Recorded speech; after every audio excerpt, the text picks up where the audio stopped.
Hi guys, back with another video working on the MR2. Today we're doing front suspension stuff. I'll actually turn this around. Yeah, we are doing the inner and outer tie rods, the ball joints. We got things that come out. The totally spacing the name of these things. Oh, the poly bushings. I had also planned on doing end links today, but the end links I ordered were the wrong ones, or the company sent me the wrong ones, so I will probably do those next video or whenever I get them. All right, this really isn't a how-to, but I could definitely go over some of the basics when it comes to switching these things in case someone hasn't done that before. You need the inner tie rod tool. I got a Pitman arm puller for the ball joints, some assorted sockets and wrenches, and a flathead. All right, so to start taking off the outer tie rod, you got this little cotter pin. It's typically wrapped around like that or bent.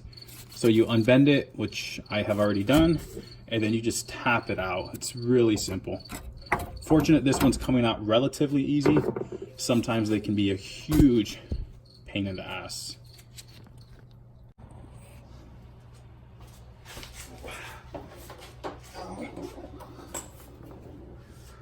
You know, anytime you're under the car, always use goggles. All right, so the next thing we're gonna do is loosen this up. There's a locking nut that keeps the outer tie rod in place.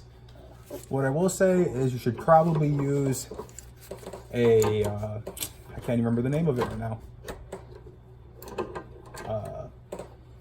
Like an open-ended box wrench. I can't find them right now, so I'm gonna do the next best thing and just use adjustable wrenches. I have seen these get stripped before, and that was really fucking loose, and that's really concerning. I will say just about everything on this car is loose. Oh, hello. Okay, that's cool. Whatever. Yeah. Point is, it's done. I realized I may not have shown it too well, but here on the tie rod, the outer tie rod, there's actually a spot where, if I can get this on, right here where the wrench will latch onto, and then you can easily hold the tie rod in place while you loosen the nut. I just thought I should clarify that in case it wasn't clear in the picture. All right, so the next thing we'll do is take off the nut right here that holds the outer tie rod to the hub. I'm actually lucky in that I got a electric impact gun, which will make this easier. Sometimes these like to get stuck on, which makes it a bitch. But this should hopefully just zap it off. And there you go, off. All right, so after you take off the nut, it's pretty common where these won't just come out. They tend to get stuck on the hub. So if you're not going to if you're not going to reuse the tie rod, you can just hammer it out, which again, if you're reusing it, do not do this, but this just makes it so much easier. Boom. And oh, I gotta push this up a little bit, but yeah, it's good to, oops, sorry, that's really bad camera work, I'm sorry. But yeah, now I just have to undo this nut and it will come right off. It's kind of actually hard doing this with one hand. Oops, there you go. As you can see, it's nice and separated, and wow, holy shit, is this bad. Oh shit, there's so much play in this. This is ridiculous. How could, oh fuck. This, holy shit, this is probably the worst and most worn tie rod I've ever seen, but I guarantee there's probably been worse out there. Oh. All right, now that we got the inner tie rod disconnected, what we're gonna do is count the turns it is to get it off. And the reason we do this is when we put everything back, this will very roughly get the toe specs back in line. Like I said, this is very rough. After you do this, you're gonna wanna get in alignment. So that's 1, 2, 3, 4, 5, 6, 7, 8, 9, That's 10. Oh, I guess it was 10. 10 it was. Tie rod disconnected. Now we have to deal with the inner tie rod, which can be kind of a bitch to get off. So typically there's a clip here and there's a clip here where the bellow will meet the steering rack. So this one's pretty easy to get off. Those are kind of a bitch. I actually, as you can see here, it's ripped, so I have a new one. So instead of taking this off the right way, I'm just going to clip it off. I probably won't record that though, because it's kind of hard to do with one hand. All right, in that last clip, I did not feel like I explained myself well, so I thought I'd show you. I'm not actually gonna clip it off. I put a flathead here, if this camera could focus, and just twist. It slowly loosens this up. There you go. And makes it easy to pull off. Again, this is, sorry about the shaky camera work. It's really hard to do one-handed. There you go. So once that's off, you literally just pull it off. I will say it's normally not that easy. It can be a bit of a pain in the ass, but this one's really old and stretched and obviously torn, so that makes it easier. All right, I didn't show it on the car very well because it's hard to do with one hand. But the way it works is you have this little indent, and then you have to find the appropriate size. And you'll know, most kits, like the one I got, have multiple sizes or adapter sizes. You see that's too big. This one's right on. So the way you do it is you leave that on there, and then you get this attachment and bring it all the way down. You want to get these in the slots right there, and then you can lock it in place. And then what you'll do is you'll attach a socket to the end, and then you'll turn.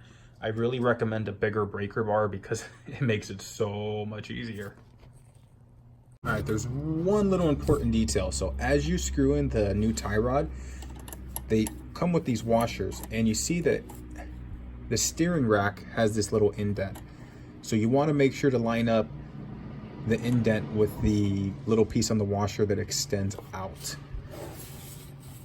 It helps keep the tie rod in place, so it's pretty imperative that you do that. You know, besides this, I don't think I'm going to record putting the inner and outer tie rod back in, but the next thing I will definitely show you is how to remove that ball joint. Hey guys, so we got the tie rods put back in, as you can see, all back in. Everything, stupid camera, if I could make it work. Apparently I don't know how to use it. There you go. So we got the boot on. The boots I got came with zip ties, which I'm not a fan of, but I don't have any metal ties. I mean, they should hold up fine though. I actually got zip ties on my other MR2 still, so whatever.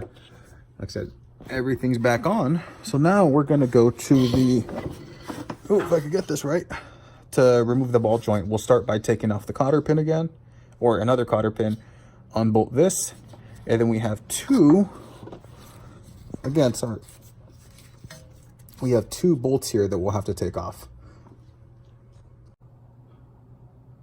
All right, guys, we got the cotter pin coming out. I already unbent it, and now I just need to pull it out, which apparently I'm not strong enough to do. I guess lifting weights for years doesn't help for anything. There you go. All right, now that we got the cotter pin out, we'll just take a 17 mil socket and blast it off. There you go. It just comes right off. All right, so I typically use a pitman arm to remove the ball joint. This one is slightly too big. I'm on a bit of a time crunch, so what I'm gonna do is just remove the lower control arm, since I'm gonna install the bushings. And then to remove that, by the way, is you undo this bolt, and then I'll undo this bolt, and then undo this bolt over here. The lower control arm will come off, and then with it off the car, I'm just gonna hammer it off. Hey guys, so I didn't record it, but as you can plainly see here, the ball joint's loose. I just went outside and whacked it with a hammer. So that's good to go. I just got to take off the nut and it'll be good. Next thing I'm going to do is burn out these old bushings. I'm on a bit of a time crunch, so I'm just going to get it done. If you guys do want to see how that's done, let me know and I'll show you in the next video, because I still have to do the back suspension. But yeah, for now I'm going to burn out the ball joint, and then when everything's put back together, I'll show you how it looks. All right guys, so this is a little bit of an update. I was actually working on fabricating some seat brackets the other day, but my friend is willing to trade me straight across some seats. They're OEM MR2 seats. I do think the S2000 seats are better. With that being said, I absolutely hate vinyl seats, so it works out because he's giving me cloth ones that are in great shape. One more thing that I thought you guys might get a kick out of is, so where is it? Oh, I guess it's not here. But these were the bolts that were holding the seats in place, which is crazy because, like, look how thin they are, right? And let me go grab the bolts that are supposed to hold it in place. They're considerably thicker. Right here. One of these big boys. And that's kind of crazy because in the event of an accident, the bolts would have snapped or the floor pan would have given out, which is really scary to me, especially because I'll be tracking the shit out of the car. So, but it's a good thing that's getting fixed. I think that's it for today, guys. The next video I'll be doing the rear suspension, and then after that, since the seats are good, I think, anyways, assuming I do trade them, I think the next thing I'll be working on is the coolant fan up there, and then hitting the wiring, and then the car should be ready in the next week or two.